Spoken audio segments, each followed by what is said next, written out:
Graça e paz, amados irmãos.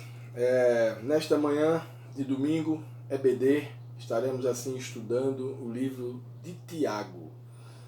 Domingo passado estudamos Tiago capítulo 1 e hoje estaremos compartilhando com os irmãos um estudo sobre Tiago capítulo 2. Então, peço a você que você possa baixar a sua cabeça, pedir a Deus que possa abrir a tua alma para que você possa receber de Deus esses ensinamentos. Feche teus olhos. Santo Deus e maravilhoso Pai, nós te louvamos, ó Deus, por este dia. Obrigado pela tua palavra, obrigado pela tua presença. Ó Deus, te peço, Pai, nesta manhã, que o Senhor, através do Espírito Santo de Deus, possa estar, ó Deus, esclarecendo para nós, nos instruindo, nos ensinando, nos despertando, Pai, a estarmos diante do Senhor aprovados. Em nome de Jesus, obrigado a Deus por esta carta de Tiago e por todo o conjunto bíblico que existe à disposição de cada um de nós. Desperta, ó Deus, o teu povo a ouvir a tua voz e atender, ó Deus, e obedecer aos teus ensinamentos. Te peço isso, Pai. Também, ó Pai, já agradecido por todas as bênçãos que o Senhor tem derramado sobre nós. Em nome de Jesus. Amém, Pai. Amados, nós já estudamos o livro de Tiago, capítulo 1, e falamos lá, no capítulo 1, sobre provação e tentações. E também o outro ponto foi falando sobre praticando a palavra. E isso é interessante porque Tiago ele estava justamente escrevendo para a igreja em Jerusalém, por ser líder da igreja, ele estava escrevendo na iminência de despertar a igreja a permanecer no lugar certo e também proferir palavras que provavelmente deveriam estar vivendo elas. Geralmente falamos, mas não vivemos.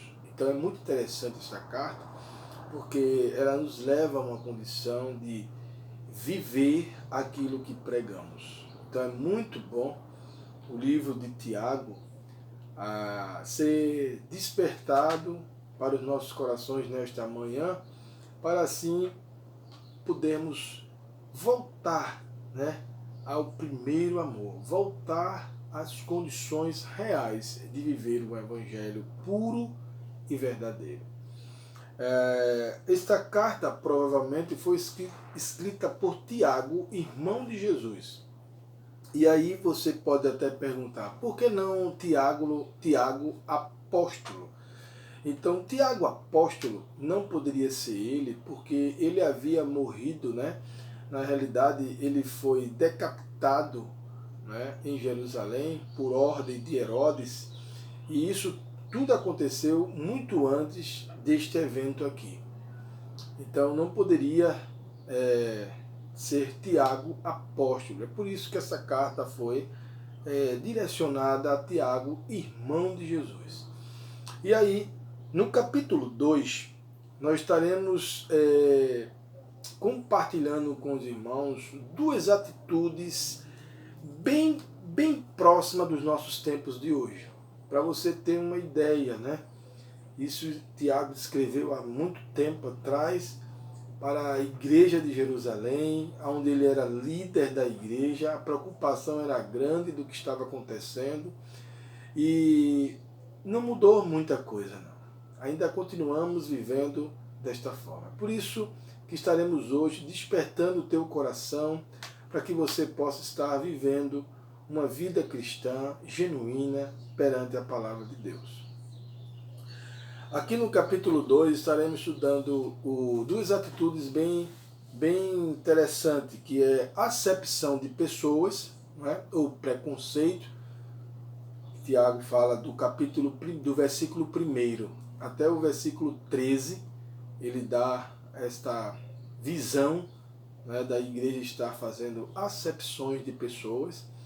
E o nosso Deus, ele não faz isso, e ele também não ensina isso, e ele também não aprova isso. E Tiago também vai falando também no mesmo capítulo 2, ele fala sobre fé e obras. Então, são duas atitudes bem genuínas, né, que acontecem no nosso meio e que Tiago estava muito preocupado com a igreja estava vivendo a sua vida perante o altar de Deus. Então não será diferente hoje pela manhã. Peço a você que você possa abrir a sua Bíblia em Tiago capítulo 2 e estaremos compartilhando com vocês a palavra de Deus e imediatamente também estudando essas duas atitudes escritas e discutidas e explícita aqui por Tiago. Abra sua Bíblia e nós iremos estar lendo alguns versículos aqui iniciais para entrarmos no nosso estudo bíblico. Então, Tiago capítulo 2. Aqui na minha versão diz assim: Meus irmãos, como crentes em nosso glorioso Senhor Jesus Cristo, não façam diferença entre as pessoas, tratando-os com parcialidade. Suponham que na reunião de vocês entre um homem com anel no dedo, de ouro, roupas finas, e também entre um pobre com roupas velhas e sujas, e vocês derem atenção especial ao homem que está vestido com roupas finas e disserem: aqui está um lugar apropriado para o Senhor. Mas disserem ao pobre: você fique em pé ali, ou sente-se no chão, junto ao estrado onde ponho os meus pés. Versículo 4. Não estarão fazendo discriminação, fazendo julgamento com critérios errados? Meus irmãos, Tiago, ele inicia o capítulo 2 chamando a atenção da igreja de Jerusalém, e por sinal era uma igreja que era comportada, né? Os membros da igreja, na sua maioria, eram pobres. Então assim a gente percebe que Paulo estava escrevendo algo aonde pobres julgavam provavelmente pobres. Então não é uma questão de ter dinheiro, é uma questão de atitude, né? É uma questão de comportamento. E muitas vezes nós julgamos as pessoas pelo que nós estamos vendo ou porque ouvimos falar dela, e isso é um caminho muito perigoso. Isso é um caminho que destrói o povo de Deus, que mina como uma água, mina a rocha, até encontrar um lugar e assim a fenda se abrir e a rocha completamente ser destruída. Assim é a igreja, quando deixamos coisas deste tipo entrar no nosso meio e deixarmos minar e assim destruir ou rachar ou separar os irmãos ou a igreja em si. Isso tudo por atitudes que muitas vezes tomamos erradamente, em olhar para as pessoas e julgarmos ela pelo que nós estamos vendo com nossos olhos naturais. E esquecemos que Deus, na pessoa de Jesus Cristo, ele sempre, quando olhava para alguém, ele sempre tinha um olhar de misericórdia diante de Deus para assim salvar e buscar aquelas pessoas. Então assim, a igreja estava com esta tendência de olhar e de julgar as pessoas de forma errada. E é por esse motivo que o Tiago, ele chega e fala, se por acaso entrasse uma pessoa rica, né, uma pessoa bem vestida, com anel no dedo, né, com autoridade, né, com a formação acadêmica alta, e assim você daria um melhor lugar para ele, e na mesma hora entrasse um pobre sujo, assim, sem ter nenhum recurso financeiro, ou na sua aparência todo fora do padrão, você deixaria que ele sentasse na escada ou não teria um lugar apropriado para que ele pudesse sentar e pudesse compartilhar do mesmo culto que estamos oferecendo a Deus? Tiago chama esta atenção porque, infelizmente, nós, no meio cristão, ainda conseguimos enxergar atitudes como essa. Então, a partir de hoje, nós teremos uma visão totalmente diferente sobre aquilo que devemos fazer diante do altar de Deus e cumprir com a sua palavra. Pois o próprio Tiago diz, a palavra de Deus não diz que devemos amar o nosso próximo como a si mesmo? E ele também destaca aqui no capítulo, nesse capítulo 2, do versículo 1 até o versículo 13, ele destaca de forma tão intensa a questão dos mandamentos. E ele diz, se você deixar de cumprir pelo menos um, você estará descumprindo todos os outros. É verdade que devemos entender isso de forma bem intensa, porque isso acontece até nos dias de hoje. E o mais interessante é que esta acepção de pessoas, que muitas vezes acontece, você associa tudo isso à aparência. E a aparência é tudo aquilo que não vai ficar. Não ficará pedra sobre pedras. A aparência é a última coisa que você pode determinar ou colocar as suas decisões, pois a aparência ela não é estável, ela não tem como você ter ela como uma base de critérios de você definir uma pessoa. Então, na realidade, Tiago está tentando dizer que nem eu e nem você pode determinar uma definição de uma pessoa através daquilo que estamos vendo, naquilo que estamos enxergando. O que devemos perceber é que a aparência, ela nos traz algo que não é real mediante a alma e o espírito que habita nas pessoas. Então, você pode estar questionando aí, mas pastor, eu estou vendo com os meus olhos. E na realidade o que eu peço nesta manhã é que você consiga ver as pessoas com os olhos espirituais. Porque você terá uma visão muito mais além daquilo que se parece ser. Então, é verdade que a Bíblia diz para a gente que há caminhos para os homens que parecem ser bons, mas no final só leva à morte. Então, há situações da nossa vida que parece que estamos vendo corretamente, mas lá dentro nós não estamos julgando de forma correta. Mas pastor, isso acontece comigo? Será que eu estou errada também? Está acontecendo comigo? Olha, não fique abismado por estar acontecendo com você, porque o ser humano ele é tendencioso a julgar pelo que vê, certo? Isso aconteceu com o profeta Samuel. O profeta Samuel, um profeta, um dos maiores juízes que a Bíblia relata, ou um dos melhores, ou o melhor, ele caiu nessa armadilha da aparência. Quando ele foi na casa de Jessé, que ele havia recebido de Deus a condição de ungir um dos filhos de Jessé a ficar no lugar de Saul, ele, quando chegou na casa de Jessé, e quando ele viu, pôde enxergar com seus olhos o primeiro filho de Samuel, ele ali disse no seu coração, é esse que eu vou ungir. E Deus teve que intervir lá do céu, falar o seu coração e dizer a ele, não é esse. Não é esse que você vai ungir. Não julgue pela aparência, Samuel, pois eu julgo pelo coração.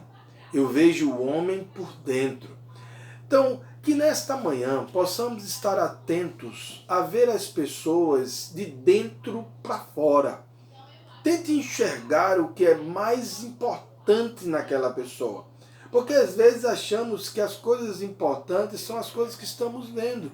É a roupa, né? É o dinheiro, é o anel no dedo, é o carro bonito, é a boa fala. Mas esquecemos que existe algo no interior que precisa ser enxergado espiritualmente.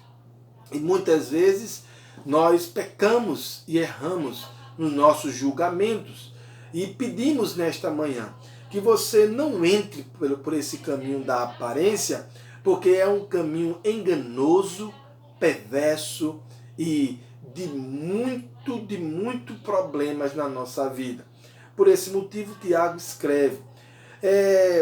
Você fica impressionado na expressão da fala muitas vezes. As pessoas se comunicam muito bem, falam com palavras apropriadas e colocam palavras seguras, e aí você é fascinado por aquela palavra, né? Por aquela expressão de colocar, e aí você se esquece que os falsos profetas, eles têm palavras doces feito mel. Eles conseguem minar a tua alma.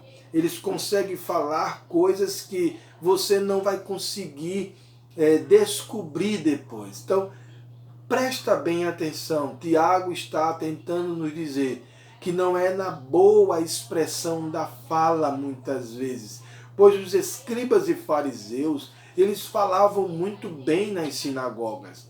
Eles discutiam muito bem todo o assunto ali dentro da sinagoga. Mas o problema maior que havia neles era o cumprimento da palavra que nasce dentro para fora. Eles falavam superficialmente e dentro do seu interior eles não cumpriam nenhuma palavra. É difícil porque as expressões da palavra, da fala, elas nos envolvem. Elas nos tomam de forma tão intensa que não conseguimos perceber que aquela pessoa que está falando tão bonito é a mesma pessoa que não cumpre nada do que está falando. Então a aparência ela nos leva também a ver essa expressão da fala. Também as roupas finas, né? Quem usava roupas finas naquela época eram homens de muita posse, de muito dinheiro, pois tecido era muito caro. Os pobres não tinham condições de comprar tecido. E hoje também não é a mesma coisa. Aquela vestuária bonita, aquela capa que as pessoas colocam sobre eles. E aí você é levado a perceber que aquilo tudo leva você a um julgamento errado. E aí você precisa prestar bem atenção na essência da alma. Ali não há lugar diferente. Todos nós somos iguais. Todos nós somos iguais quando falamos de alma, de espírito, de momentos espirituais.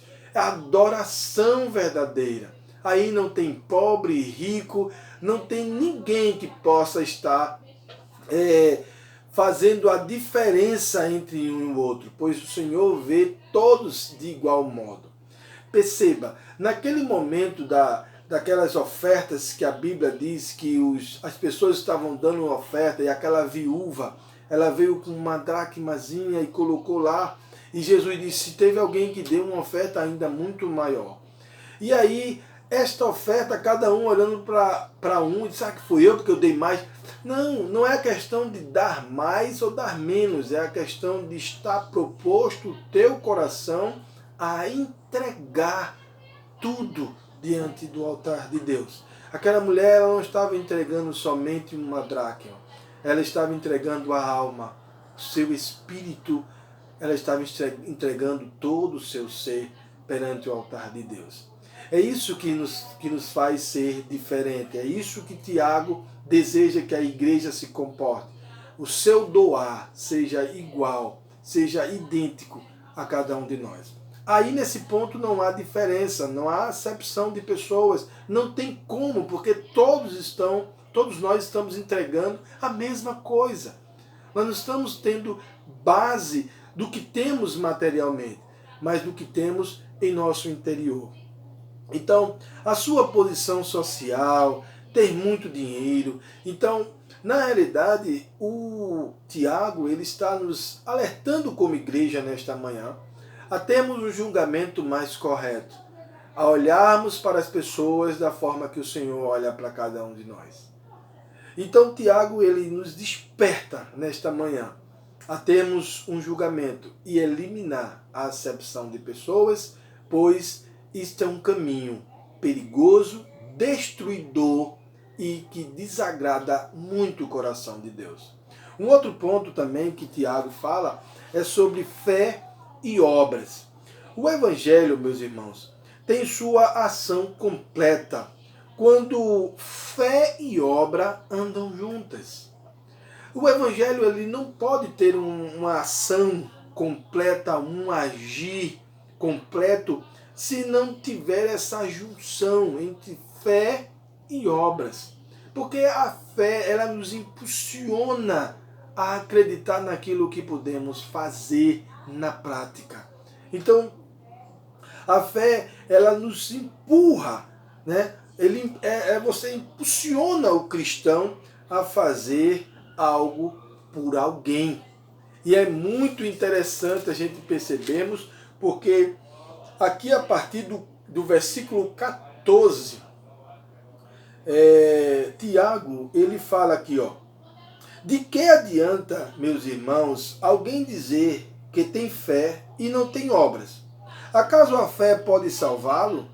Se um irmão ou uma irmã estiver necessitado de roupas e do alimento de cada dia, e um de vocês lhe disser: vá em paz, aqueça-se, alimente-se, até satisfazer-se, sem porém lhe dar nada, de que adianta isso?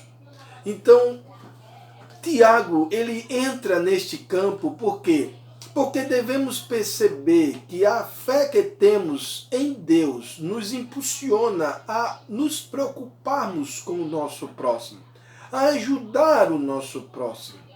É verdade que a fé ela nos faz ter um revestimento da presença de Deus e no crer naquilo que Ele pode fazer, mas da mesma forma esta fé nos leva à condição de agir, de fazer valer aquilo que está dentro de mim, daquilo que o Senhor plantou no meu coração. Então não é uma fé simplesmente da boca para fora, como se diz uma história, um ditado popular, mas a fé com ação, uma fé com um agir de Deus na vida do seu próximo. Percebemos isso porque não tem como você fazer algo dizendo que a sua fé é separada daquilo que você fez. Não, a fé ela é ligada à obra porque ela impulsiona você a olhar para o seu próximo. O primeiro milagre de Jesus foi num casamento. E a sua mãe chegou para ele e havia dito a ele que o vinho daquela festa havia acabado. E o vinho, nas Escrituras Sagradas, significa alegria. Então, a alegria daquele momento, daquele matrimônio, daquela festa, havia terminado. E que ele precisava colocar uma alegria naquela festa. E aí vem a fé pelas obras. E aí o Senhor chama os empregados ali, os garçons, né, e diz: faz o seguinte, pega aquela talha ali, aqueles tonéis, enche com água. Depois que você encherem com água, você pega ali e leva para o mestre sala, leva lá para o maître, para ele provar. Depois que ele provar, aí vocês servem aos convidados. Meus irmãos, ali é uma fé com obra. O pessoal encheu os tonéis com água. Eles sabiam que tinham colocado água, mas o mestre havia mandado eles servirem. Servirem água? Não. Quando eles tiraram, saiu vinho. O primeiro milagre de Jesus foi justamente nesta festa, aonde o Senhor mostra fé e obras. Ele poderia muito bem dizer: vocês tenham fé, o que vocês têm aí vai dar para todo mundo. Não, a fé ela é entrelaçada com o que eu preciso fazer. Você vai na casa do irmão, por exemplo, que é aqui que ele diz aqui no texto, ele diz assim, se o irmão tem falta de comida, falta de vestuário, e você vai em paz, meus irmãos, fica na paz e não faz nada. E não faz nada. Não pode, meus irmãos. A fé, ela tem que ser recheada com obras. Você vai na casa do irmão, por exemplo, ler a Bíblia com ele. Está certo? Você vai fazer uma visita ao seu irmão. E você vai ler a Bíblia com ele. Quando você chega lá na casa desse irmão, aí você vê o telhado dele com umas aberturas, você vê que na despensa não tem comida, você dá uma olhada e vê que o filho dele está sem uma roupa, e você pergunta pela esposa, ele diz que está na cama doente. Aí você vai ler a Bíblia, ora, e pergunta ao irmão se ele quer aceitar a Cristo como seu único e suficiente Salvador. O rapaz diz que não está preparado ainda, e aí de repente você se levanta, vai embora, e quando chega a uma distância você diz, mas rapaz, o cara todo quebrado, com um menino sem roupa, a mulher doente, a despensa não tem nada, e o cara ainda não quis receber a Cristo. Quer dizer, você julga aquela família por não ter recebido a Cristo, mas não tem a capacidade de julgar você mesmo sobre a sua atitude naquela casa. Vamos fazer diferente, meus irmãos? Vamos fazer uma visita diferente? Veja a visita como tem que ser feita segundo a palavra de Deus, segundo fé e obra. Vou chegar novamente na casa desse irmão. Quando chego lá, percebo que o telhado já está com algumas fissuras. Também olho para o irmão e pergunto pela sua esposa. Ele diz que a sua esposa está doente. Olho para o filho e vejo que o filho também está precisando de umas roupas. E também percebo que na despensa não tem nada. De repente eu olho para ele e digo a ele assim, meu amigo, vamos tentar resolver algumas coisas aqui por parte, tá certo? Você está com a receita aí do remédio que a sua esposa precisa? Ele diz, estou. Você já foi ao posto de saúde? Ele já, mas não tem o remédio. Então vamos providenciar esse remédio para ela, tá certo? Percebi que na sua despensa está sem nada. A gente vai sair e a gente vai comprar algumas coisas ali para ter um alimento de imediato aqui na sua casa, tá bom? E também a gente tem algumas roupinhas para ver se esse seu filho pode usá-la. Não são roupas novas, mas são roupas que podem ser usadas. E eu queria marcar com você uma coisa. Tinha como a gente num sábado vir aqui para, junto com você, ajeitarmos esse teto, porque percebo que se vir uma chuva um pouco mais forte, quem estará aqui dentro estará sendo molhado ou prejudicado pela chuva. Tinha como a gente marcar um sábado, e aí você marca um sábado, vai lá, conserta o telhado, você traz um alimento para casa, a esposa já ficou melhor porque a medicação chegou. Enquanto vocês estão trabalhando no teto, a esposa está fazendo uma comida, os meninos estão brincando com a tranquilidade. E aí eu pergunto a você, depois disso tudo feito, tudo organizado, se você chegar para este cidadão da casa, assim, agora a gente pode ler a palavra de Deus juntos, como você acha que esse rapaz irá responder a você? Como você acha que esse rapaz vai responder a pergunta que você vai fazer? Você acha que ele não vai dizer, claro, vamos ler a Bíblia, vamos meditar nela dia e noite. Eu recebo a Cristo como meu único e suficiente Salvador. Porque você conseguiu naquele momento demonstrar a sua fé em Deus, segundo também as obras que precisavam ser feitas. Meu amado, para reconstruir muro de Jerusalém, para reconstruir templo, Neemias precisou ter fé e muita obra, e muito trabalho. E é isso que Tiago tenta dizer a cada um de nós, que devemos estarmos trabalhando com a fé que temos em Deus. Faça isso, é o que peço nesta manhã, porque nada pode ser feito sem fé e nada sem obras, e fé sem obras não tem o seu valor. Porque ficará no vácuo, ficará no vazio, ficará sem a ação poderosa de Deus. Faça agir a ação poderosa de Deus na vida das pessoas, principalmente naqueles que estão mais necessitados ao seu lado. Tente olhar, e muitas vezes essa necessidade não é enxergada porque nós nos perdemos na aparência, nos perdemos nos julgamentos humanos e nos perdemos na nossa fé salvadora, sem obras, sem ação divina. Deus deseja agir na vida das pessoas. Tiago, ele escreve isso à igreja em Jerusalém como líder para despertar a igreja a fazer um trabalho digno diante de Deus e diante de todos os homens. Que Deus abençoe a todos, que Deus traga a cada um de nós a sua graça e que nesta manhã você possa estar colocando em prática aquilo que você ouviu. Coloque em prática. Não julgue as pessoas pelo que você vê, nem tampouco fique limpando a sua fé sem que você faça nada. Deus te abençoe e te dê uma graça diante do Senhor, em nome de Jesus. Amém.